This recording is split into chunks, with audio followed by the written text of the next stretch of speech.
यदि यहाँ भी कोई ये प्रश्न करे कि सिमटाव क्यों हुआ, तो सिमटाव इसलिए हुआ कि कुदरती शक्तियों का सबका स्वभाव ही है।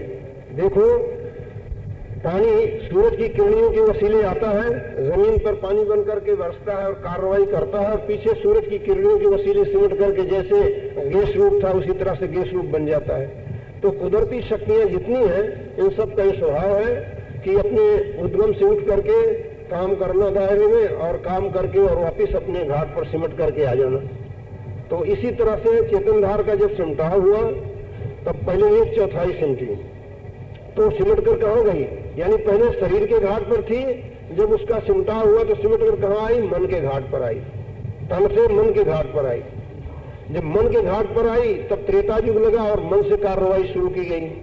त्रेता युग लगा, मन से कार्रवाई शुरू की गई, क्योंकि अब चेतनधार जो सबको चेतन करने वाली थी, वो सतयुग में शरीर के घाट पर थी, शरीर के घाट पर थी। माया उसको जज्ब कर लिए थी, निकल गई थी, माया निकल गई थी। देखो, रोशनी है, ये किसी कदर इससे वो इसमें मतलब कि चेतन किसी कदर रोशनी में ज्यादा है और काले रंग में कम है।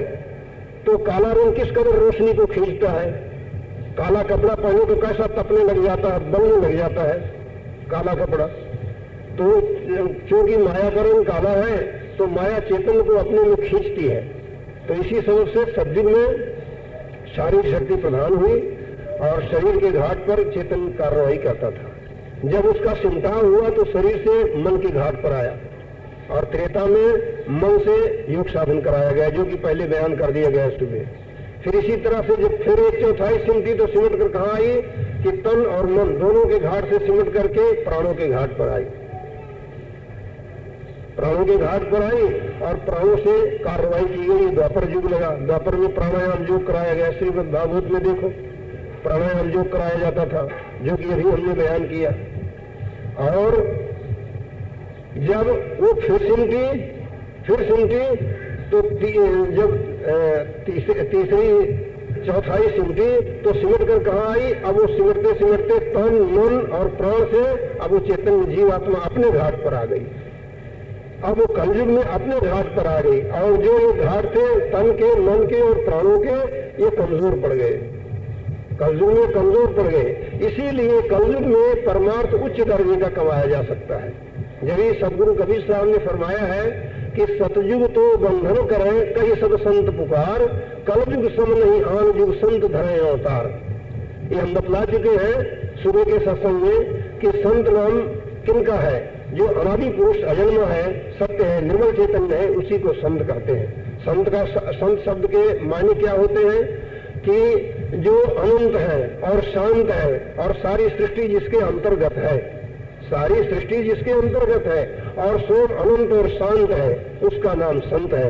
तो ऐसा वही सर्वेश्वर प्रभु हुआ जिसने अपनी जीवात्मा को आध्यात्मिक साधना के बल से उसमें तद्रूप कर दिया है, वो देह धरे हुए संत कहला सकते हैं। ये सुबह समझाया गया था।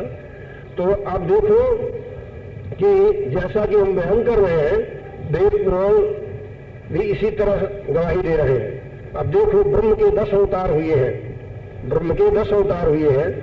सतयुग में 4 अवतार हुए, त्रेता में 3 हुए और द्वापर में 2 हुए, द्वापर में 2 हुए। अब ये सब जो हुए हैं, सतयुग में जितने अवतार ब्रह्म के हुए हैं, सतयुग में जितने अवतार ब्रह्म के हुए हैं, वो सब 2-2, 4-4 कला के थे। और त्रेता के मध्य में जाता जाता परशुराम का अवतार हुआ, ये 8 कला के थे। परशुराम का अवतार 8 कला का था। और त्रेता के अंत में राम अवतार हुआ, ये 12 कला के थे, ये 12 कला के थे।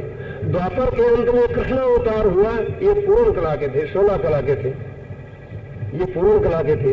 ये सब भाई बहनों को मालूम है, सनातन धर्मावलंबियों को, कि कृष्ण भगवान का अवतार द्वापर के अंत में हुआ था और ये पूर्ण कला थे, ये पूर्ण कला थे। तो आप सोचो कि ये कृष्ण का पूर्ण कला का अवतार सतयुग में क्यों नहीं हुआ? सतयुग में जो मत्स्य, कच्छ, बारह, नरसिंह वगैरह हुए, ये 2-2, 4-4 कला के थे। मत्स्य, कच्छ, बारह, नरसिंह, ये 4 अवतार सतयुग में हुए थे, ये 2-2, 4-4 कला के थे। और फिर त्रेता के शुरू में 52वां अवतार हुआ और मध्य में परशुराम का अवतार हुआ। ये 8 कला के थे परशुराम, और राम 12 कला के थे, और कृष्ण भगवान द्वापर के अंत में हुए ये 16 कला के थे। तो अब जब कृष्ण की पूर्ण कला, ब्रह्म की जब पूर्ण कला का अवतार हो गया, तब कलयुग में सत्य जो निर्मल चैतन्य पुरुष है उसका अवतार होना लाजमी हुआ। तो उस कलयुग में संत अवतार हुआ, और ये उन्होंने जिस तरह से ये अवतार कलयुग में उच्च दर्जे के हुए, इसी तरह से उच्च दर्जा मतलब इसीलिए हुआ कि वह चेतन धार तन के घाट से मन के, और मन के घाट से प्राणों के, और प्राणों के घाट से अपने घाट पर आ गई। इसलिए अवतारों की कलाएं भी बढ़ती गई, ये मतलब है। और अब ये आ गया कि सतयुग में तो इस तरह से था, खाद्य पदार्थ और सजावट के सामान, हीरा पन्ना जवाहरात वगैरह, और ये सब बहुत थे। ये सतयुग में ऐसा होता था, सतयुग में ऐसा होता था। और त्रेता में ये सब पदार्थ कुछ कम पड़ गए, क्योंकि माया सीजी, चेतन के चिंताओं से माया सीजी, तो त्रेता में कम पड़ गए। द्वापर में और ज्यादा कम पड़े। अब कलयुग में इनकी बिल्कुल कमी हो गई है, कलयुग में इनकी बिल्कुल कमी पड़ गई है। तो ये आपका प्रश्न था। अब इसमें और कोई प्रश्न उठा हो तो बताओ। चारों युगों के धर्म है, चारों युगों में होता था। कलयुग की इसीलिए विशेषता है कि चैतन्य धार अपने घाट पर कार्रवाई कर रही है। सतयुग में शरीर के घाट पर थी, और त्रेता में मन के घाट पर थी, और द्वापर में प्राणों के, और कलयुग में ये चेतन धार अपने घाट पर है। जब चेतन धार अपने घाट पर आई तो माया छीजी, माया के छीजने से ही ये सब खाद्य पदार्थों की और सजावट के सामान, हीरा पन्ना जवाहरात वगैरह की कमी हुई, क्योंकि ये सब माइक पदार्थ हैं, ये सब माइक पदार्थ हैं, इनकी कमी पड़ी। पहचान नहीं कर सकते, क्यों कि जिन्होंने के काम क्रोध आदि विकारों पर कंट्रोल कर लिया है और अपनी चेतन जीवात्मा को परमात्मा में तद्रूप कर दिया है, उनकी पहचान साधारण आदमी क्या कर सकते हैं। एक लड़का जो स्कूल में पढ़ने गया, वो प्रोफेसर की पहचान क्या करेगा। वो कहा कि हमें बीए या हमें मास्टर मिले तो हम पढ़ें, तो उसके लिए पहचान करना असंभव है। इसीलिए दुनिया के लोगों को सच्चे पूरे गुरु की पहचान करना असंभव है। लेकिन हाँ, इतना संतों ने बतलाया है कि कलयुग का धर्म सुर शब्द योग है, जो सुर शब्द का पूरा भेद बतलाते हो, और सत्य पर यानी निर्मल चैतन्य प्रभु की भक्ति का ये युग है।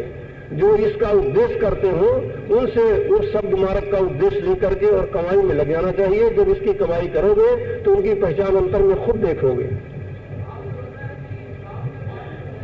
क्या नाम, ये जो कलाएं आई ब्रह्म की, तो पहले तो क्या नाम त्रेता में यानी सतयुग में तो चैतन्य धार शरीर के घाट पर थी, इसलिए शरीर को जितनी चैतन्य करने वाली कलाएं थी, जितनी ताकत जरूरत थी उतनी आई। और त्रेता में जब मन के घाट पर आए तो उसमें जितनी पावर उसको जरूरत थी उतनी आई। और जब द्वापर में जब प्राणों के घाट पर चेतन धार आई तो जितनी जरूरत थी उतनी कला उसमें आई। और जब चेतन धार कलयुग में मन के घाट पर आ गई तो अपने घाट पर आई, तो इस सत्य पद से कलाएं आना जरूरी हुआ। मतलब कि जैसे कि एक छोटा सा लट्टू है, 0 लट्टू में अगर 1000 वाट की पावर भर दी जाए तो कैसे कचलेगा वो। एक 5 वाट का लट्टू है, उसमें 1000 वाट की पावर दे देंगे तो फूट जाएगा। तो इसी तरह से जैसी जरूरत थी वैसी ही कलाएं आई। जैसे एक जगह, अब इसीलिए सतयुग में जब तक कराया गया, क्यों कि शरीर से एक प्रवास कमाने का अधिकार था। एक जगह मान लो स्कूल कायम किया गया नए सिरे से, वहां पर प्रोफेसर आकर क्या करेगा। वहां पर लड़कों को काका गागा 12 खड़ी पढ़ाना है, वहां प्रोफेसर की क्या जरूरत है? बस ये मतलब है। 4 जीवात्मा, और शब्द से मतलब है चैतन्य मंडल।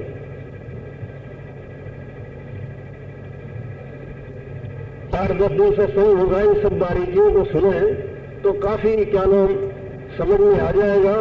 इसके अलावा एकांत में भी अगर किसी भाई बहन को समझना हो तो एकांत में भी इसके बाद हम उसको के बाद टाइम दे सकते हैं, क्योंकि 3 टाइम हम क्या नाम ड्यूटी देते हैं और फिर और भी करना पड़ता है। उसके बाद क्या नाम हम अलग भी टाइम दे सकते हैं। और ये काम सब भाई बहनों को करना जरूरी है, क्योंकि हम सब जितने हैं सुख चाहते, कोई दुख नहीं चाहता। और सुख तभी मिलेगा कि जबकि वर्तमान समय अनुसार सर्वेश्वर प्रभु की भक्ति सही तरीके से की जाएगी। वरना आप कोई भी काम करो और गलत तरीके से करो तो सिवाय तकलीफ और नुकसान के कुछ फायदा नहीं होगा। इसी तरह, इसीलिए इसी प्रकार ये कलयुग का युग है और इसमें कलयुग का जो धर्म है उसके मुताबिक सब निर्णय करके और बारीकियों को समझ करके जब भक्ति की जाएगी तो उसका फल और फायदा आप लोग हाथों हाथ देख सकते हो। क्यों कि संसार में माँ बाप होते हैं, वो अपने बच्चे को किसी तरह से दुख में नहीं देखना चाहते। तो भला सर्वेश्वर प्रभु जिसकी सारी सृष्टि, जिसकी संतान है, वो जीवों को दुख में क्यों देखना चाहे? लेकिन जीव उसको भूल करके अपनी करतूत से दुख भोग रहा है। यदि जीव सच्चे पूरे वाकिफकार गुरुओं का सत्संग करके सब बारीकियों को सुनकर समझ करके उसकी शरणागति अख्तियार करके और सही तरीके से कलयुग के धर्मानुसार उसकी भक्ति करे तो सब तरह से यहाँ भी सुखमय जीवन व्यतीत करेगा और बाद शरीर छोड़ने के सुख स्थान में वासा पाएगा। और फिर उसको नरदेवी मिलेगी, सच्चे पूरे गुरु मिलेंगे और इसी तरह साधना करते करते 2, 3, 4 जन्म में जाकर के मालिक से मिलकर खुद मालिक बन जाएगा।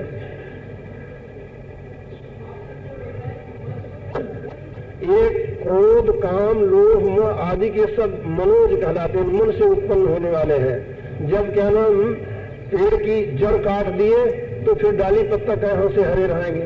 मन जब बस में आ गया तो ये सब ऊपर सब पर कंट्रोल हो जाएगा। ये सब मन से उत्पन्न होने वाले हैं, क्रोध है, जड़ है, काम की, क्रोध की, रोष की, इनकी सबकी मन जड़ है। लेकिन सत्संग करके, संत महात्मा का सत्संग करके और उसको करते चले तो क्या होगा कि समझौती से मन को, क्रोध को, इन विकारों को, काम को, क्रोध को धीरे धीरे दबा सकते हैं। क्योंकि संतों की वाणी में इनके सब आए हैं, लिखे हुए हैं। जैसे कि एक प्रेम प्रकाश यहाँ इन सत्संगियों ने छपवाया है तो उसमें क्रोध का और क्षमा का संवाद है। मतलब कि ये 5 शत्रु बड़े प्रबल हैं, काम, क्रोध और लोभ और मोह और अहंकार, ये 5 हैं। तो इन 5 को क्या नाम परास्त करने के लिए 5 शुभ गुण भी हैं। वो कौन है? काम को क्रोध करने के लिए, काम को परास्त करने के लिए शील है, और क्रोध को परास्त करने के लिए क्षमा है, और लोभ को परास्त करने के लिए संतोष है, और मोह को परास्त करने के लिए विवेक है, और अहंकार को परास्त करने के लिए दीनता है। ये 5 शुभ गुण ही है। लेकिन ये कोई साधु संतों का सत्संग करके ये क्या नाम मन के जब आप समझाओगे, समझाते हुए इनको धीरे धीरे दबाते और आध्यात्मिक साधना से जब करते जाओगे, आध्यात्मिक साधना से जिस कदर आप अपने मन और सोच को ऊपर की तरफ चढ़ाओगे तो घाट बदलता जाएगा। यानी इस घाट पर, यहाँ पर ये मलिन है, काम, क्रोध आदि के जो विकार हैं यहाँ मलिन है, ऊपर के घाट पर निर्मल होते गए हैं। इसी तरह से जब अंतर में अभ्यास करके बहुत ऊंचे घाट पर पहुंच जाओगे तो वहाँ इनका नाम निशान भी नहीं है। वहाँ आप परम शांति को और परम आनंद को प्राप्त होगे और मालिक का दर्शन करके खुद मालिक बन जाओगे। ये आध्यात्मिक साधना से होता है। लेकिन पहले सत्संग करके, साधु संतों का सत्संग करके मन की समझौती से इन्हें दबाना पड़ता है, इनको रोकना पड़ता है। जैसा कि संतों की वाणी में लिखा है, अब क्षमा और क्रोध का संवाद है प्रेम प्रकाश में बतलाया। युगों युगों में तो जैसे सांख्य योग, मुद्रा योग और प्राणायाम योग था, कलयुग में सूरज शब्द योग है। सूरज शब्द योग है। अब सूरज शब्द योग को पहले ये बारीकी हम बयान कर रहे हैं, आप सब भाई बहन उनको समझ लेंगे। फिर सूरज शब्द की जो विधि है वो एकांत में दीक्षा के समय समझाई जाती है, वो भरे आम में जाहिर करने की नहीं। जैसा अभी हमने कहा ना कि व्यास जी ने सत्यनारायण की कथा को गुप्त रीति से लिखा, खुला क्यों नहीं लिखा? तो खुला इसलिए नहीं लिखा कि उसको पढ़कर कोई कर लेता तो माइक शक्तियां उसका नाश कर देती, दीन और दुनिया दोनों नष्ट कर देती। इसीलिए ये खुले आम में साधना की बात बयान नहीं की जाती। वो जो ख्वाहिशतगीर है, प्रेमी भक्त है, उनको एकांत में दीक्षा के समय समझाई जाती है और वो आध्यात्मिक तरीका बतलाना यही दीक्षा है। वरना ये जो क्या नाम कंठी माला जो है ये तो ठीक है, व्यवहारिक चाल चलती है।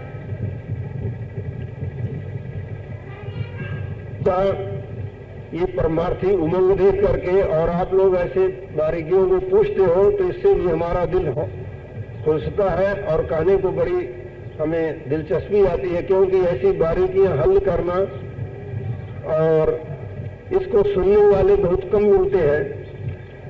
ज्यादातर दुनिया के रस जिन बातों में मिले ऐसा परमार्थ है, यानी जिसको कि रश्मि परमार्थ कहते हैं, ऐसा लोग पसंद करते हैं।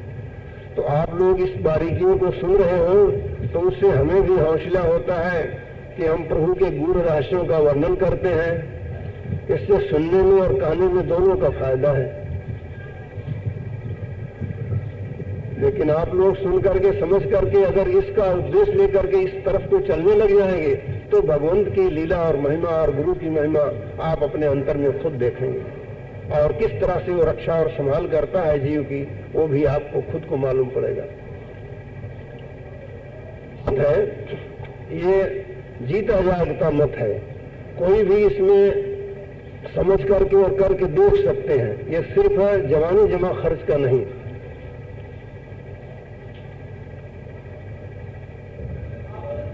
कि वो गलत अर्थ है, वो गलत अर्थ है। गोपिकाएं जो थी वो ये कृष्ण भगवान के प्रति ऐसा कहना, ये इल्जाम लगाना है। कृष्ण एक महापुरुष थे, वो कभी विषयों के बस नहीं हुए, वो पारब्रह्म परमात्मा के अवतार थे। गोया पारब्रह्म परमात्मा ही कृष्ण के रूप में आया था। अभी बतलाया ना कि पूर्ण कला के अवतार थे, ब्रह्म की पूर्ण कला के अवतार थे। तो ब्रह्म ही खुदा गोया कृष्ण के रूप में आया था। तो जो उसमें बातें लिखी है वो अनुभवगम्य है। उसका गलत अर्थ पंडितों ने करके और दुनिया को समझा दिया, और लोग सब उसके कहने लगे कि कृष्ण तो गोपिकाओं की साड़ियां लेकर के पेड़ पर चढ़ गए। यानी हमने समझाया था सुबह, आप शायद दूर रहने के कारण सुने नहीं हैं? देरी से आए थे। यानी ये अनुभवगम्य बात है, ये अनुभवगम्य बात है। इसको हमने सुबह इसका विश्लेषण कर दिए थे, समझा दिए थे। तो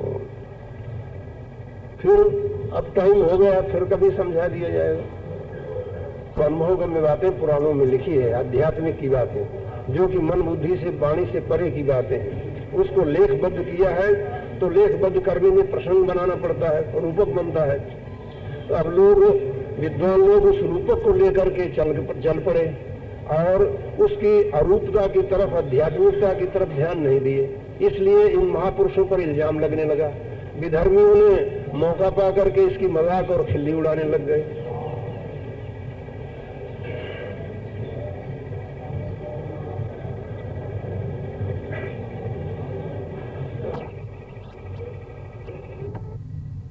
द्रौपदी के साथ ऐसा अन्याय क्यों किया गया?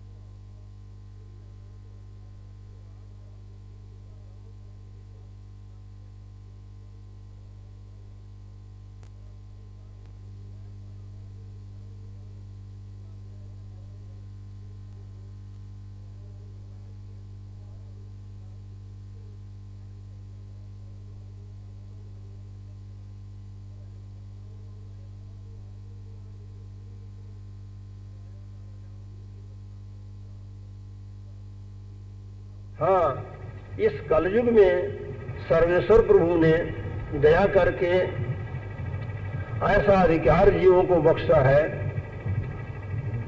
कि उसकी साधना करके सब भाई बहन इन विकारों से पूर्ण छुटकारा पा सकते हैं। अब जैसा कि सवेरे आया था प्रवचन में कि इन विकारों ने बड़े बड़े ऋषि मुनियों को डिगा दिया, और ये समझाया गया था कि सतयुग, त्रेता, द्वापर तीनों युगों में कैसी कैसी कठिन साधनाएं और तपस्याएं वगैरह लोगों ने किया, लेकिन मन पर कंट्रोल नहीं कर पाए। मन जो है सब विकारों का मूल है। मन से ही काम, क्रोध, लोभ, मोह, अहंकार आदि विकार पैदा होते हैं। तो इस पर कंट्रोल नहीं किया जा सका 3 युगों में। क्यों नहीं किया जा सका? कि इन तीनों युगों में जो आध्यात्मिक साधना थी वो मन के अंदर की थी, मन के अंतर्गत थी, मन उसके ऊपर हावी था। इसलिए उस साधनाओं से जो ताकत उनको मिली वो मन के अंदर रही, इसलिए मन पर वो विजय नहीं प्राप्त कर सके। और जब मन पर विजय प्राप्त नहीं हुई तो विकारों पर भी विजय प्राप्त नहीं हो सकी। और ये विषय कल परसों अच्छी तरह से समझाया भी गया था, इसलिए आज इशारे में ही, यानी मुख्तसर में ही थोड़ा सा इशारा किया गया है। आज इस कलयुग में जीवों को चैतन्य शक्ति यानी जीवात्मा के द्वारा परमार्थ कमाने का अधिकार प्राप्त है। यानी चैतन्यधार जीवात्मा अपने घाट पर आई है, अपने घाट पर आई है। तो इस चैतन्यधार जीवात्मा का आयाम करके, और ये जिसकी अंश है, ये किसकी अंश है? ये सत्य यानी निर्मल चैतन्य की अंश है। उस निर्मल चैतन्य में इसको तद्रूप किया जा सकता है। तो इस कमाई से मन पर और विकारों पर और माया पर और काल कर्मों पर विजय प्राप्त कर सकते हैं। और जैसा कि हमने सवेरे सत्संग में ये बयान किया था कि पिछले 3 युगों में ऋषि मुनियों का हाल, जनक वगैरह का, लोमश का और श्रृंगी ऋषि का हाल बयान किया गया था कि इनको मन और माया ने और विकारों ने डिगा दिया। इसी प्रकार से कलयुग में जो संत आए हैं, जिन्होंने कि सुरत सतयोग का साधन करके और अपनी चैतन्य जीवात्मा को निर्मल चैतन्य सत्य में ले जा करके तद्रूप किया है, उन पर भी माया हमला की, उन पर भी माया हमला करी। क्योंकि इसका तो स्वभाव ही है कि ये जल्दी किसी के बस में नहीं आती, ये अपनी ताकत को आजमाती है हर एक पर। और जब वो इसके जिस पर ये विजय प्राप्त कर ली, तब उसको अपना बना करके छोड़ देती है, अपना गुलाम बना करके, और उसको ये बतला देती है कि तुम हमारी हुकूमत में हो, मैं तुम्हारी हुकूमत में नहीं आई हूं। और जब ये हार जाती है तो फिर उसकी हुक्म में से चलना पड़ता है। पिछले युगों के मुताबिक ये कलयुग में भी संतों महात्माओं पर आई। अब हम कलयुग के सुरत शब्द अभ्यासी जो संत हुए हैं, उन संतों का 1-2 का हाल हम सामने रखते हैं सब भाई बहनों के। पहले कबीर साहब का वर्णन करते हैं कि कबीर साहब को माया छलने के लिए आई। पहली बार तो आई एक रईस औरत बन करके आई और बोली कि पिछले जमाने में कुछ ऐसा था कि शादी विवाह में कुछ गरी ही काम में लाया करते थे, जो हाथ से गरी बुनी जाती थी उसको भी काम में लाया करते थे। तो आई और बोली कि हमको एक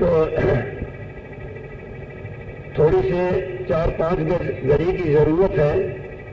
गरी समझे जो हाथ से बुनते हैं, उसको उधर यूपी में गरी कहा करते हैं। तो कबीर साहब हाथ से बुना करते थे, तो उनके पास आई और बोली कि हमको 4-5 गज गरी चाहिए। कबीर साहब ने कहा कि हम तो एक दूसरा शख्स आया था, वो मांग गया है, उसको देने के लिए वादा कर दिए हैं, तो जो तैयार होगी तो उसको दी जाएगी, उसके बाद तुमको दे सकते हैं। उसने कहा कि नहीं, हमें बहुत सख्त जरूरत है, इसलिए हमें पहले दे दो। उन्होंने कहा कि पहले तो नहीं मिलेगा, पहले अगर तुम आए होते तो तुमको मिल सकता था। हम पहले वचन दे चुके हैं, जिसको उसको पहले देंगे। वो उसका 4 गुना, 8 गुना, 10 गुना, 50 गुना अधिक दाम देने को तैयार हो गई। कबीर साहब ने कहा कि तू 1000 गुना दे तो मैं तुझे नहीं दूंगा, मैं तो जिसको वचन दिया हूं उसी को दूंगा। उसके बाद तुमको दे सकते हैं और उसी दाम में देंगे, तुमसे ज्यादा दाम नहीं लेंगे। तो इस तरह से हार कर चली गई।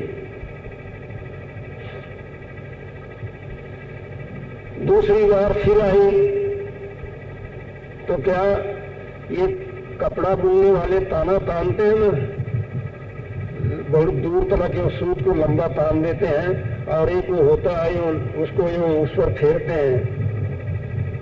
तो इस तरह से कबीर साहब ताना तने हुए थे। तो माया जो थी वो गाय का रूप धर करके आई कि अभी हमको जरा सा यूं यहां से कर देंगे तो मैं मर जाऊं और इनको पाप लगा दूं, वो हत्या का। तो कबीर साहब उस पद पर पहुंचे थे कि जहां से माया और काल और कर्म का किसी का कुछ बस न चले। वो आते ही देख गए कि ये माया है, तो वो गई, वो ताना तोड़ने लगी। कबीर साहब छोड़ करके दूर जाकर के बैठकर ध्यान करने लगे। वो तो ताना तोड़ने लगी इस ख्याल से कि हमको ताड़े तो हम मर जाएं, इनको को हत्या का पाप लगा देंगे। कबीर साहब उसको वो नजदीक आई, ताना के पास पहुंची भी नहीं थी कि दूर से वो ताना को छोड़ करके और अलग जाकर बैठ गए और ध्यान करने लगे। वो ताना तोड़ी उड़ी तोड़ ओड़ करके देखी कि तो हमारे इधर देखते ही नहीं है, इधर तो ये देखते भी नहीं है, अब इनको कैसे हमको हत्या का पाप लगाओ।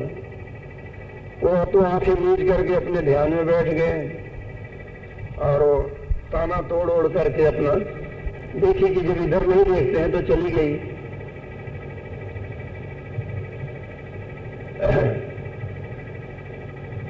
इस तरह से तीसरी बार फिर आई,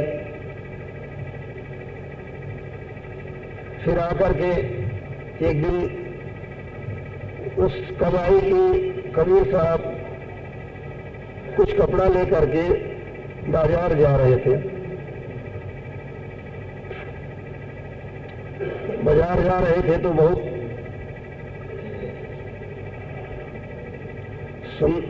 हसीन सुंदरी का स्वरूप बना करके आई और बोली कि आप अपना कपड़ा हमें झिला दो, हम ले चलेंगे। उन्होंने कहा कि नहीं, हम तुम्हें पहचानते हैं, तू तेरा रास्ता ले। और बहुत हाव भाव की बातें उनसे बनाई। कबीर साहब उसे ललकार दिया कि मैं तुझे पहचानता हूं, तू तेरा रास्ता ले, यहां तेरे बस में कबीर आने का नहीं है। इस पर उन्होंने एक पद गाया है, ठगनियां क्या नैना चमकावे, कबीरा तेरे हाथ न आवे। ठगनियां क्या नैना चमकावे, कबीरा तेरे हाथ न आवे। इस तरह से एक पद बनाया कर गाया। फिर माया हार कर चली गई और फिर हाथ जोड़कर माफी मांगी कि प्रभु मेरी गुनाहों को माफ करो।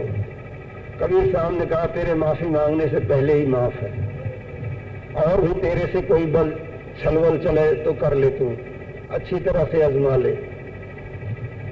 तो इस तरह से माया उनसे हार गई। अयोध्या में पलटू साहब संत हुए हैं, उनका तो उनकी वाणी में लिखा हुआ भी है, जिस कदर माया आई छलने को, उनकी वाणी में लिखा है कि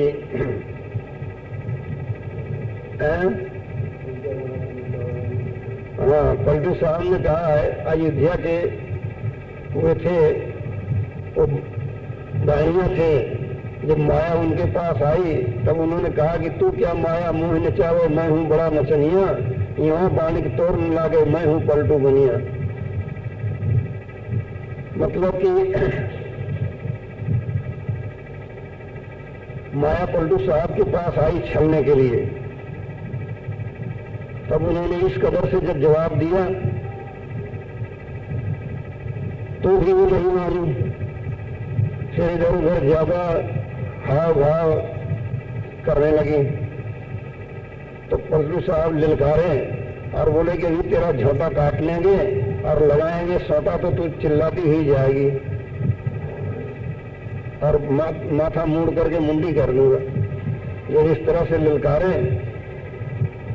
तब माया गई जहाँ के ब्रह्मा विष्णु शंकर की कचहरी लगी थी, वहां पहुंची और पहुंच करके अपना सिर खोल करके दिखाने लगी कि बनिया हमें जूतियों की मार दे करके ज्योतियों से मारा है और दुत्कार दिया और माथा खोल करके दिखाने लगी।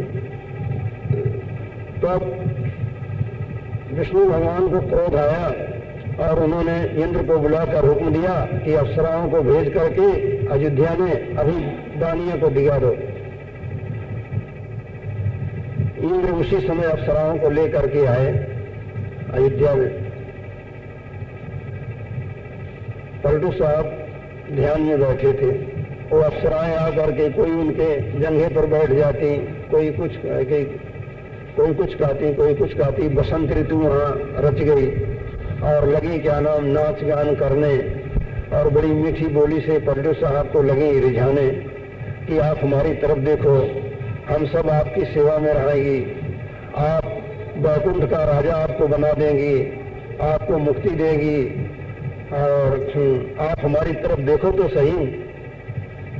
जब पलटू साहब ने कहा है कि आग लगे वैकुंठ मुक्ति लौंडी हो मुक्ति हमारी, माया यहाँ से भाग तू भई अनारी, कि हे माया वैकुंठ में अग्नि लगे और मुक्ति तो मेरी लौंडी है यानी नौकरानी है, तू यहाँ से भग तू अनारी हो गई है।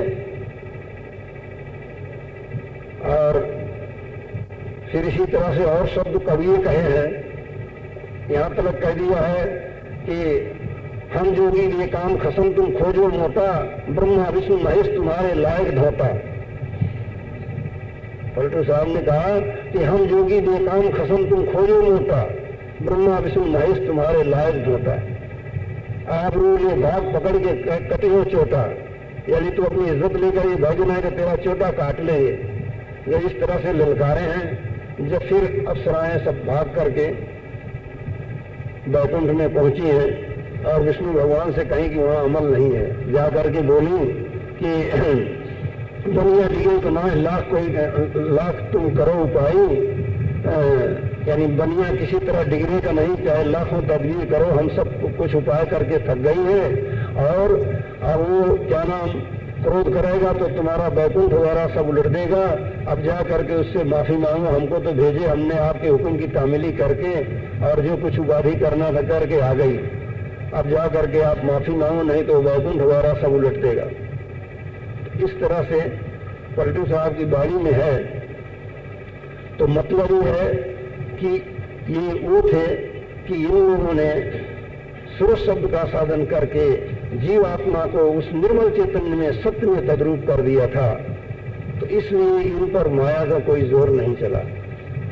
और हम 4 युगों का सुबह बयान कर दिए थे, 3 युगों का पिछलों का, कि इस तरह से ऐसी ऐसी साधनाएं की गई तीनों युगों में। उससे कुछ सिद्धियां शक्तियां तो प्राप्त हुई, कुछ ऊंचे दर्जे का आनंद भी मिला, लेकिन निर्मल चैतन्य पद की प्राप्ति नहीं हुई। और उसकी प्राप्ति हुए बिना माया और मन ये बहुत ऊंचे दर्जे की पावर रखते हैं। माया और मन ये बहुत ऊंचे दर्जे की पावर रखते हैं। तो इसलिए बिना निर्मल चैतन्य पद में तद्रूप हुए इन पर विजय प्राप्त होना नामुमकिन है।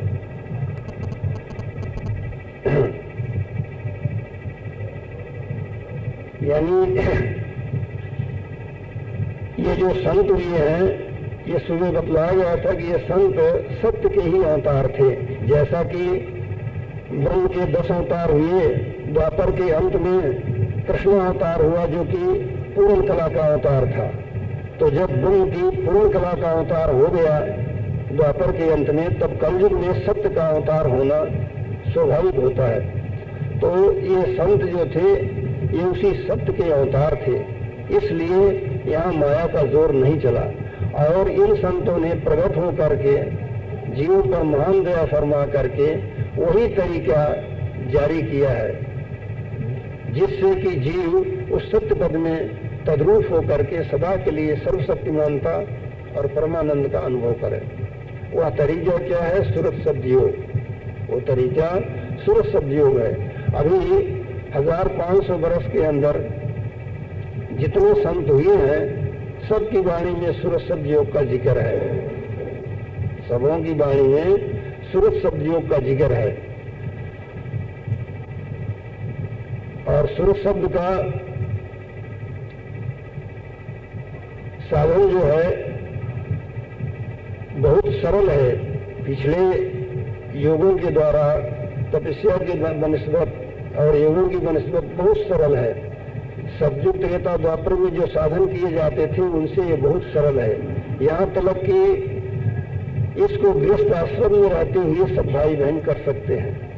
और पिछले जो प्राणायाम योग थे वो इतने कठिन थे कि उसमें क्या नाम स्त्री की फोटो तक भी नहीं देखना, और प्रत्याहार उसका इतना था कि बस उसमें जो खास चीज बतला दी जाती थी कि ये खाओ, इसके सिवा दूसरी चीजें खा नहीं सकते थे।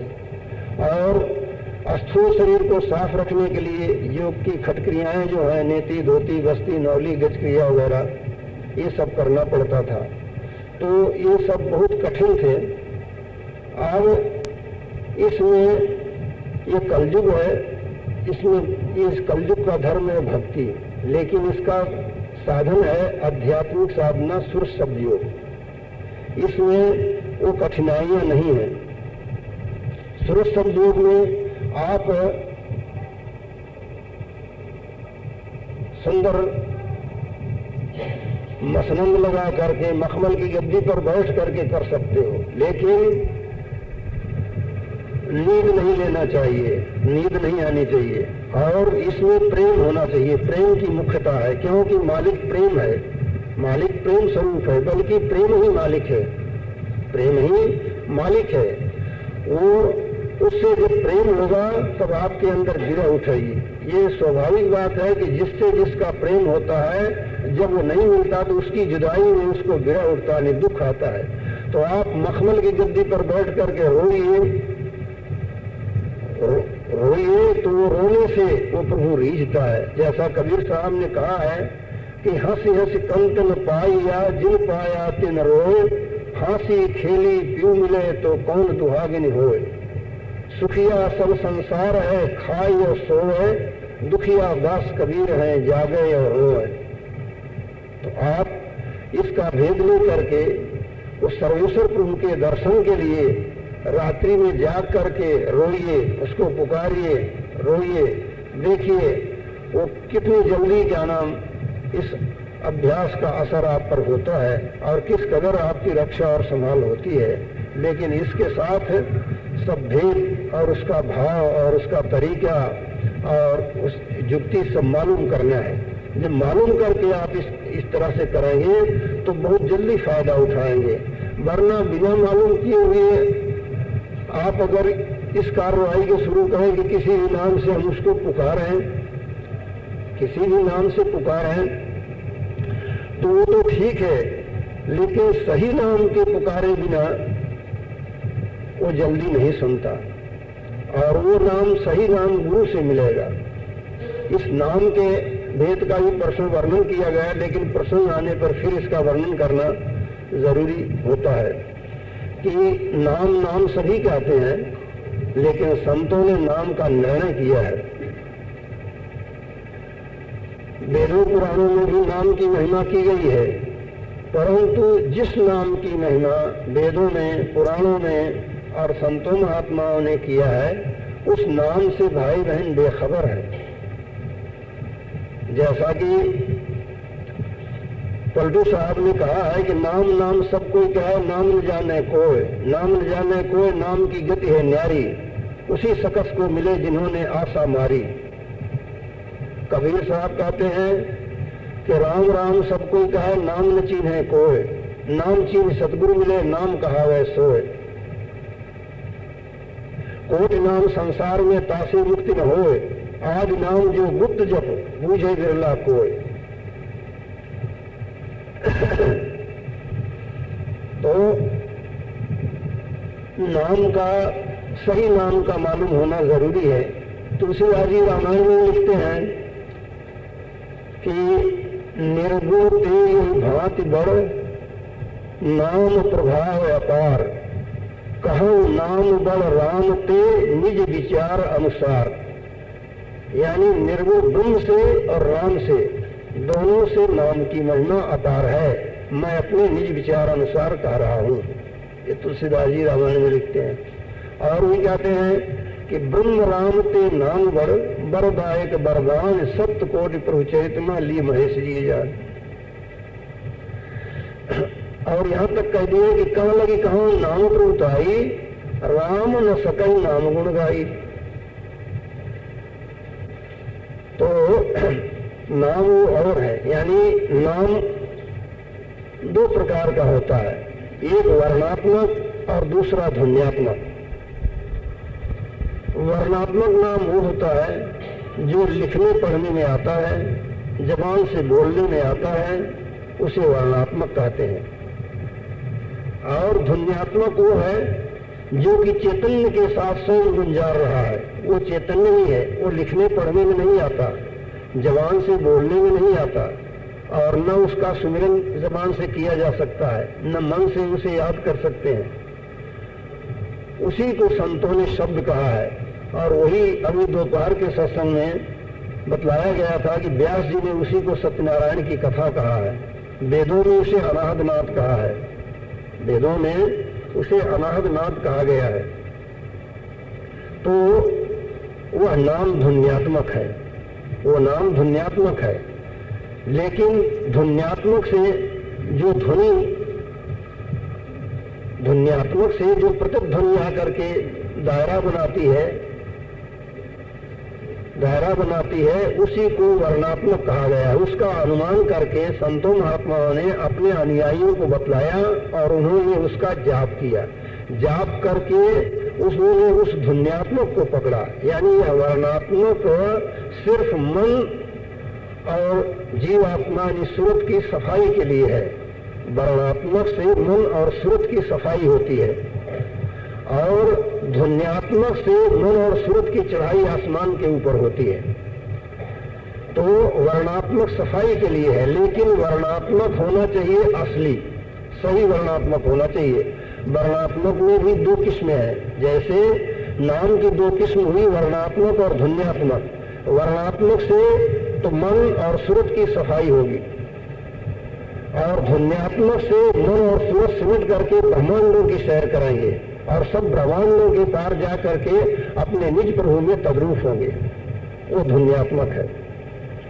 अब वर्णात्मक की भी इसी तरह दो किस्म है।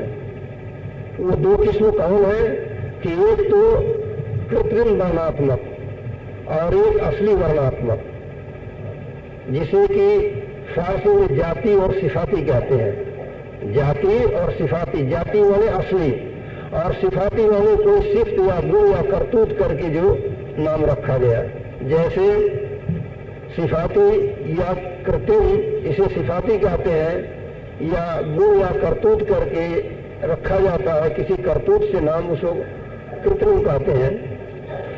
तो सिफाती नाम यानी कृत्रिम नाम क्या है कि जैसे बंशीधर, बंशी को धारण किए तो बंशीधर कहलाए। गोपाल, गौओं की पालना किए तो गोपाल कहलाए। धनुषधारी, धनुष को धारण किए धनुषधारी कहलाए। गिरधारी, पहाड़ को धारण किए तो गिरधारी कहलाए। तो ये नाम करतूत या लीला करके रखे गए हैं। जब वो लीला खत्म हुई तो वो नाम भी खत्म हो गया। और जैसे ओम नाम है, ये त्रिलोकीनाथ का वर्णात्मक नाम है। इसी तरह से ये त्रिलोकीनाथ का यानी एक मंडल के धनी का ये वर्णात्मक नाम है। इसी तरह से मंडल मंडल के धनियों के वर्णात्मक नाम न्यारे न्यारे हैं। तो वह वर्णात्मक उस ध्वन्यात्मक का लखाने वाला हुआ। ये त्रिलोकीनाथ जो तीन लोक का मालिक है, उसका वर्णात्मक नाम ओम हुआ, पर ध्वन्यात्मक कुछ और है। जब ध्वन्यात्मक के भेदी मिलेंगे और आप उस ध्वनि का भेद लेकर के जब चलोगे, और वो कैसे चलोगे कि वो तो रचना की शिखर पर है, मतलब यूं कि जैसे ओम है, त्रिलोकीनाथ ब्रह्म है, तीन लोक की शिखर पर ओमकार मंडल है, तो वहां कैसे चलना होगा? वहां पैरों से चलना तो हो नहीं सकता। तो ये है कि सारी सृष्टि का नमूना अपना शरीर है। जैसा कि हर एक भाषा में कहे हैं संतों महात्माओं ने, संस्कृत में कहा है पिंडेषु ब्रह्मांडे, हिंदी में कहा है जो ब्रह्मांडे सोई पिंडे। फारसी में कहा है आलिम सगीर और आलिम कबीर। तो इस तरह से सबने कहा है, मतलब कि जो शक्ति, जो रचना बाहर ब्रह्मांड में है, वो शक्तियां और वही रचना अपने सबके पिंड में मौजूद है। तो सारी रचना का नमूना अपना पिंड है, यानी अपना शरीर है। तो अपने शरीर के अंदर हर एक चैतन्य मंडलों के बिंदु बने हुए हैं और उस बिंदु पर चैतन्य तार उस मंडल से आकर लग रहा है। उसी चैतन्य तार के वसीले से उस चैतन्य मंडल का प्रकाश और वहां की ध्वनि, उस धन्यात्मक नाम की ध्वनि और प्रकाश अपने घट में आ रहा है। सच्चे पूर्ण गुरु जब आपको मिलेंगे और इस सूरज शब्द की सब बारीकियां समझा करके जब सूरज शब्द योग का उपदेश आपको एकांत में दीक्षा के समय कराएंगे, तो उसी वक्त वो लाइट बतला देंगे। जो आपके अंदर लाइट आ रही है या उधर की ध्वनि है, वो बतला दी जाती है। इसीलिए कहा जाता है कि सतगुरु मत जो है वो उपदेश के समय गोया मालिक का पल्लू पकड़ा देता है। दुनिया में लोग मजाक करते हैं कि पल्लू पकड़ लेंगे, यूं कर लेंगे। तो सतगुरु मत वाकई में उसी वक्त जिज्ञासु को दीक्षा के समय उसे लाइट बतला देता है। ये लाइट कुछ तब्दीली के साथ उसी मुकाम से आ रही है और वो ध्वन्यात्मक नाम भी जगह जगह मंडलों पर तब्दील होते हुए ये भी वहीं से आ रहा है। तो उस ध्वनि का सुनाना और अंतर में और लाइट का बताना, यही उसका पल्लव पकड़ाना है। यही दीक्षा सतगुरु मत में या संत मत में उपदेश के समय एकांत में जिज्ञासु को समझाई जाती है। लेकिन पहले सब बारीकियां समझना जरूर है। जब तक की बारीकियां समझ में नहीं आएगी तब तक ये उपदेश नहीं दिया जाता, क्योंकि उपदेश के सुनने से बारीकियां नहीं समझाए तो उपदेश सुन लिया और फिर क्या नाम संसार में रत हुआ, तो फिर क्या होता है कि वो अपना नुकसान उठा लेता है। इसलिए पहले बारीकियां समझना जरूर है। जैसे दुनिया में ही आप कोई काम या धंधा करते हो तो उसका पहले नफा नुकसान, उसमें जितना खर्चा लगेगा, कितना मुनाफा होगा, सब पहले उसका एस्टिमेट बना लेते हो, यानी उसका सब ब्यौरा उसका सब बना लेते हो, सारी ब्यौरे की लिस्ट बना लेते हो, फिर उस काम को शुरू करते हो। तो इसी तरह से परमार्थ में बहुत बारीकियां हैं। उन सब बारीकियों को कुछ दिन, थोड़े दिन सत्संग करके समझ लेने से फिर सूरज शब्द का उपदेश लेकर के और उसका फायदा अपनी आंख से जीते जी देख सकते हैं। तो नाम के ये भेद है, यानी वर्णात्मक से सफाई होती है, वर्णात्मक से सफाई होती है मन और सूरत की, जो कि विषय भोगों में फंस करके और अच्छे बुरे कर्मों को करके ये मलिन हो रहे हैं। इसकी मलिनता दूर होती है तब अंतर में ये साधन बनता है सूरत शब्द का। जब मन और सूरत में सफाई होगी तब मन और सूरत दोनों सिमट करके अंतर उस ध्वन्यात्मक को सुनाएंगे। जब तक सफाई नहीं होगी तब तक ये दुनिया के ख्याल इनके अंदर उठते रहेंगे और उसको नहीं सुन सकेंगे। इसलिए सफाई के लिए वर्णात्मक है, लेकिन वर्णात्मक होना चाहिए असली, जो कि उस मंडल का है। और जैसे कि हमने बतलाया कि वो 3 लोक के शिखर पर है और इसके परे ये ब्रह्म का वर्णात्मक नाम है और इसके परे पारब्रह्म का वर्णात्मक नाम और है और सत्यपद का वर्णात्मक नाम और है। तो ये वर्णात्मक नाम जो है, अब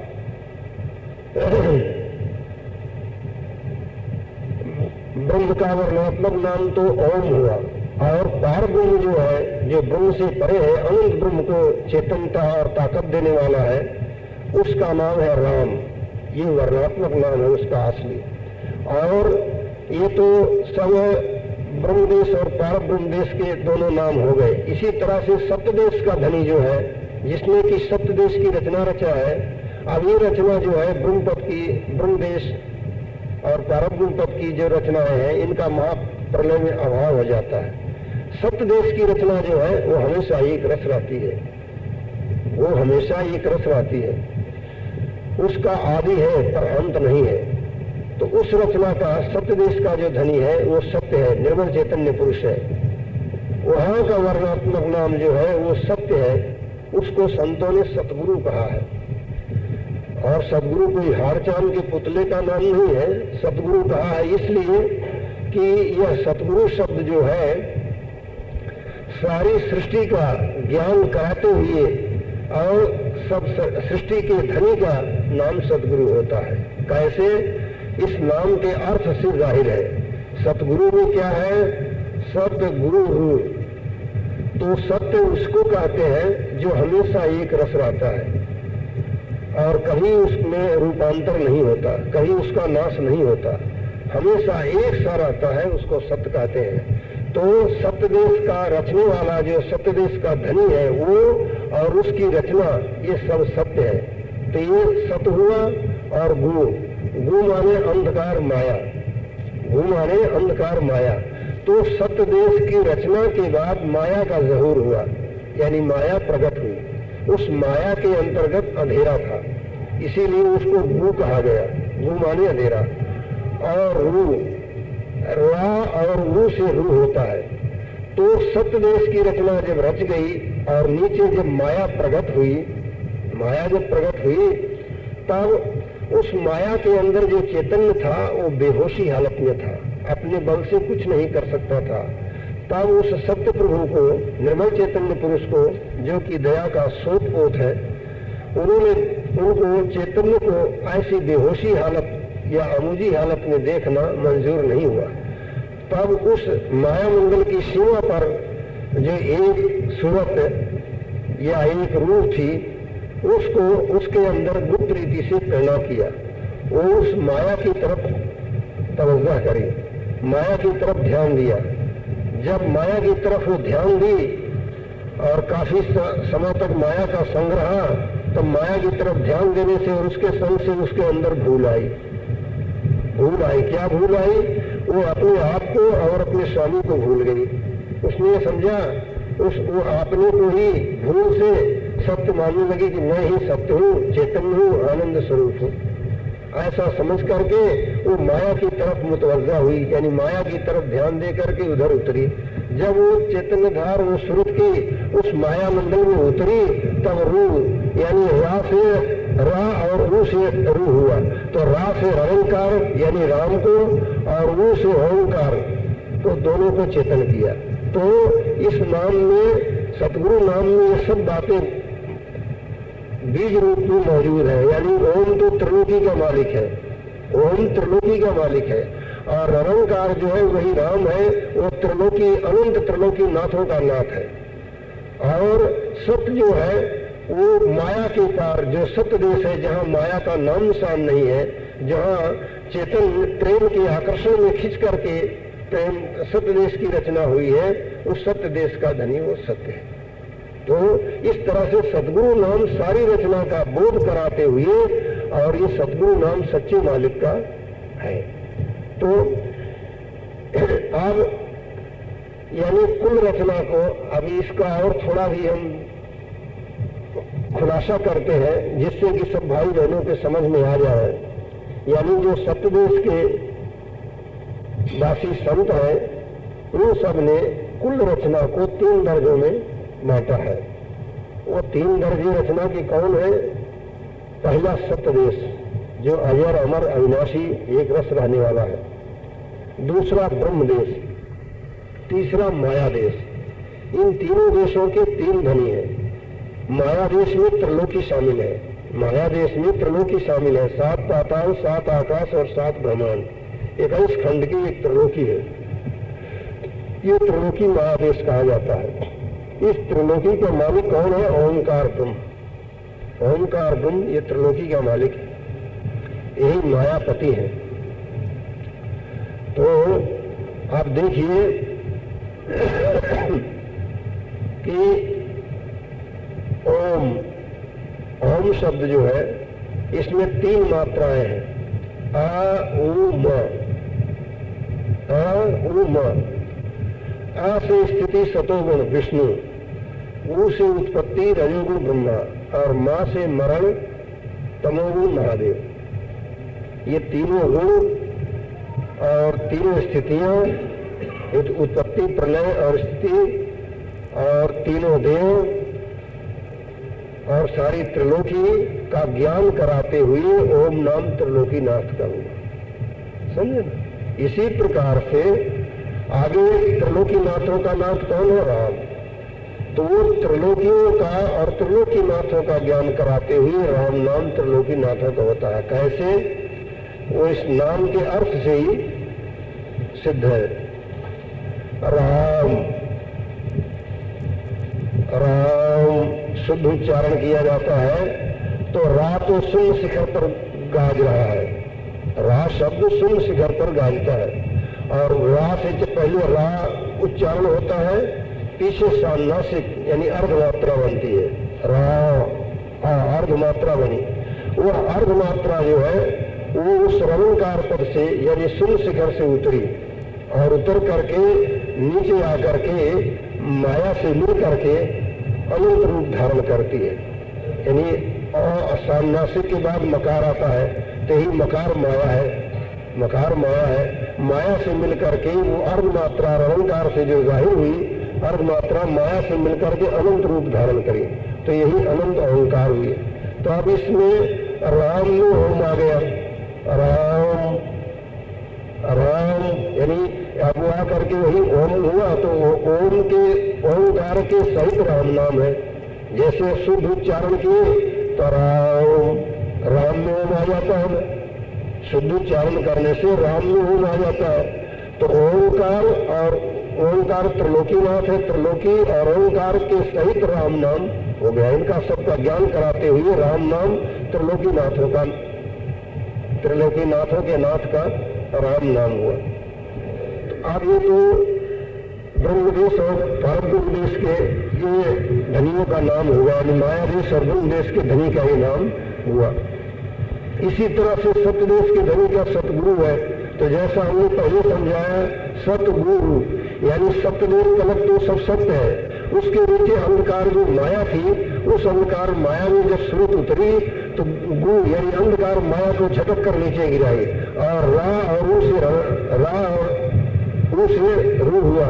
तो रा से रंकार को प्रकाशित किया, रंकार का मंडल बना और रंकार का मंडल बन करके फिर वो धारा स्रोत की नीचे उतरी तो अर्धमात्रा होकर के उतरी, वो मकार माया से मिलकर के अनंत ओंकार का रूप धारण करी, यही ओंकार हुई। तो इसमें सतगुरु में रंकार और ओंकार यानी राम और ओम दोनों आ गए और ओम में सब त्रिलोकी मौजूद है। अकार उकार मकार मात्राएं तीनों और तीनों गुण तीनों स्थितियां ओम में मौजूद है। तो इस तरह से सदगुरु नाम सारी सृष्टि का ज्ञान कराते हुए सब सृष्टि के धनी का नाम सतगुरु हुआ। समझे ना? तो इस तरह से सतगुरु, राम, ओम ये तीनों देशों के तीनों धनियों के वर्णात्मक नाम है। ध्वन्यात्मक और है यह वर्णात्मक। जब अब जैसे सज्जित रेता में जब योग साधन कराया जाता था तो उस समय में पिछले युगों में सज्जुक्त रेता द्वापर में ज्यादातर ओम नाम का प्रचार था और इसी नाम को लेकर तपस्या करना या योग साधन करना इस वर्णात्मक नाम को लेकर के करते थे और उसी की वहां की ध्वनि को पकड़ करके उस नाम का जाकर के नामी से मिल करके उसमें तद्रूप होते थे। फिर बाद में संकारी और शंकर जी ने मिल करके राम नाम का खोज किया, राम नाम का खोज किया, लेकिन इसको उन लोगों ने जाहिर नहीं किया, जाहिर नहीं किया इसको। इस पद को प्राप्त होकर के वो लोग इसको गुप्त ही रखे। कहीं कहीं इशारे में वर्णन किया है। जैसे एक बार शंकर जी ने पार्वती से कहा कि शंकर जी ने पाक बना करके कहा कि आओ पार्वती भोजन कर लो। पार्वती जी ने कहा कि मेरा नियम है कि मैं रोज विष्णु सहस नाम का पाठ करके फिर भोजन करती हूँ, सो आज भी पाठ नहीं हुआ। शंकर जी ने कहा कि राम का एक नाम उच्चारण कर दो, उसमें विष्णु के सहस नाम आ जाएंगे। पार्वती ने उनकी वचनों का विश्वास करके ऐसा ही किया और आकर के भोजन किया। इस पर एक श्लोक कहा है शंकर जी ने, राम रामेति रामेति रमे रामे मनोरमे सहस नाम तुल्यं च राम नाम बरानने। ऐसा शंकर जी ने कहा।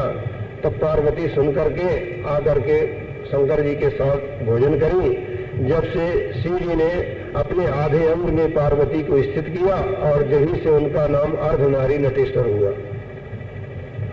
तो कहने का मतलब यह है कि शंकर जी और शंकादिकों ने राम नाम का खोज किया और खोज करके इसको जैसे कि ओम नाम को जाहिर कर दिया था उपनिषदों में, उस तरह से इसको जाहिर नहीं किया। इसको किसी अपने सच्चे प्रेमी भक्त के लिए ही रखा। आगे जब कलयुग का पूर्ण साम्राज्य हुआ तब सुरत जिस उनकी अंश है, यानी सत्य की अंश से सुरत यानी जीवात्मा है, तो इसके अंश ही सत्य पुरुष सद्गुरु प्रकट हुए संत रूप धर करके, और उन्होंने सत्य पद का खोज और पता दिया और सुर शब्द का तरीका जारी फरमाया कि इसकी साधना करके तुम मन को पूर्ण रीति से बस में कर लोगे और विकारों पर विजय प्राप्त करके और अपने निज पद में यानी सत्य पद में तद्रूप होकर के सदा के लिए सर्वशक्तिमानता और परमानंद का अनुभव करोगे।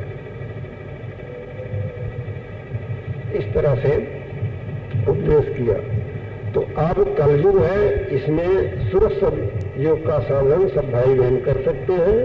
और इसके लिए सुर शब्द के लिए ये नहीं है कि घर द्वार छोड़ना पड़े, गृहस्थ में भी अच्छी तरह से इसको कर सकते हैं।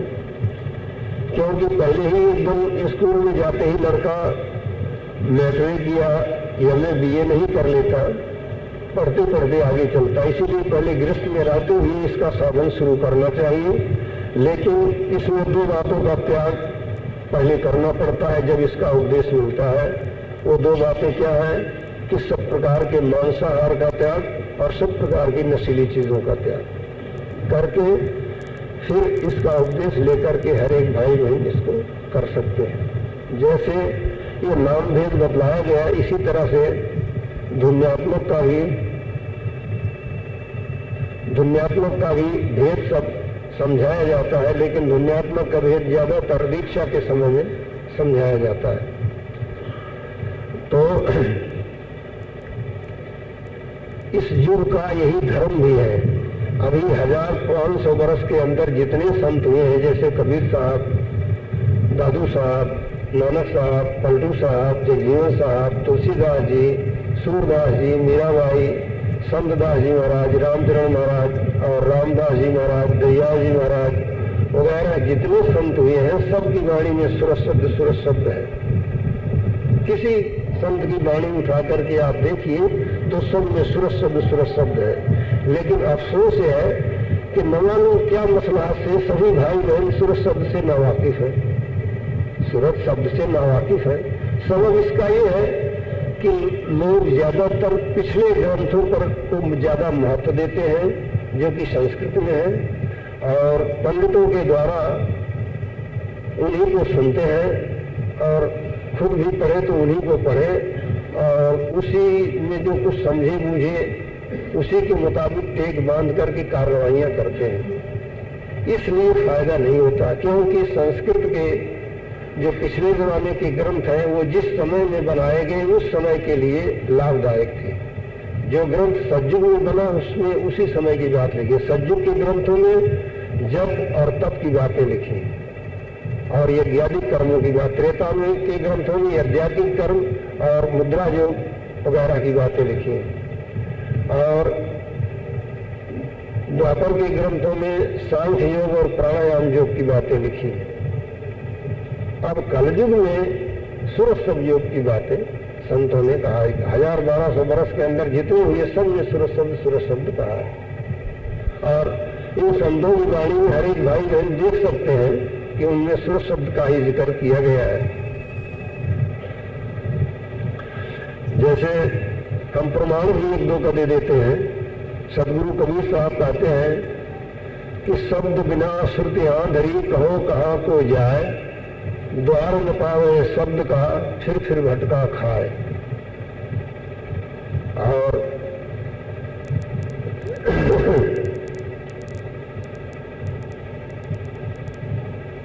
ये संत दास जी महाराज कहते हैं कि सतगुर मेल मिलाइया सूरत शब्द का संग, छूटत नाही संत दास लगा करारी रंग।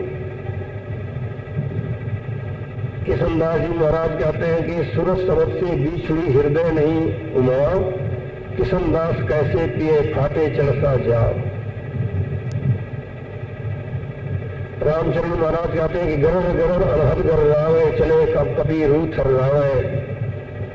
तो ये सब संतों ने सूरत शब्द की महिमा किया है और यही साधना किया है और अपने अनुयायियों के लिए अपने वाणी वचनों में इसी का जिक्र करके रख गए हैं। क्योंकि कलयुग का यही धर्म है, यही कलयुग में बन सकता है। और ये इतनी सरल है कि 10 साल के लड़के से लेकर 80 साल के बुढ़े तक कर सकते हैं। लेकिन इसमें प्रेम की मुख्यता है। जब आप सत्संग करके सब बारीकियां समझोगे और अपने प्रभु का सब पता पाओगे और मंडलों का जो प्रभु ने लीला रची है, यानी रचना सृष्टि रचना किया है, जो ऊपर के मंडल है वहां का आनंद जब सुनोगे तो सुन करके आपके अंदर उसके दर्शन के लिए प्रेम उमड़ेगा। प्रेम उमड़ेगा तो फिर जब प्रेम उमड़ेगा तो उसके दर्शन के बिना चैन नहीं पड़ेगा, तब विरह होगा, तब आप उसके लिए रोओगे। फिर क्या नाम आप आसमानी लीला को देखोगे। आप जो जीवात्मा यहाँ अपने शरीर में है मालूम नहीं पड़ती है, यही जो ऊपर के मंडलों में पहुंचती है तो किसी मंडल में ये अपना सूर्य है, ये सूर्य युक्त इसका प्रकाश और इतना लंबा चौड़ा इसका दायरा, इतना लंबा चौड़ा, लेकिन इससे भी अत्यंत झीना, सूरज से बहुत झीना स्वरूप इसका हो जाता है। और आगे के मंडलों में इससे 4 गुना और कहीं उससे भी 8 गुना और कहीं उससे 100 गुना, और फिर आगे चल करके सप्तदेश में तो इतना हो जाता है कि असंख्य सूरज उसके एक किरण के सामने शर्माते हैं। ऐसा स्वरूप आपको उन मंडलों में मिलेगा और वहां से आप सर्वशक्तिमानता और परमानंद का अनुभव करोगे, सारी सृष्टि का खेल देखोगे। ऐसा आनंद आप सब भाई बहनों के अंदर मौजूद है, वो युक्ति, और कमाई करके उसको इसी देही से देख सकते हो। लेकिन कर देने में तो थोड़े से टाइम में हो गया, परंतु करने में विशेष टाइम लगेगा।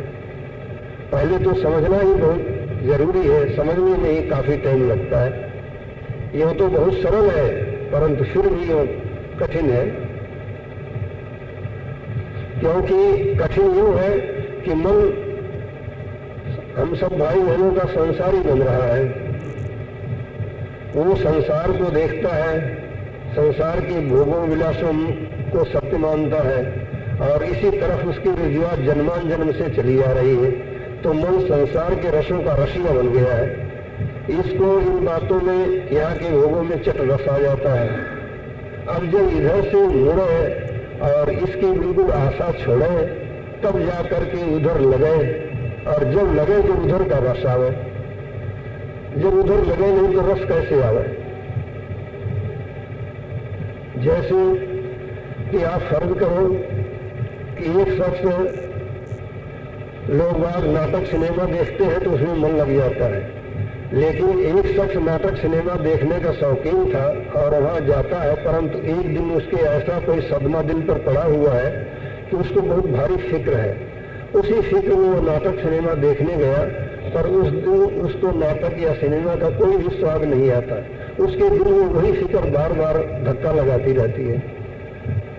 तो इसी तरह ही हाल सब जीवों का है कि आपके अंतर में सच्चा सिनेमा, सच्चा नाटक है, लेकिन आपका मन जो है संसार में लगा हुआ है, वो इधर की तरफ दौड़ता है, तो अंतर का सिनेमा कैसे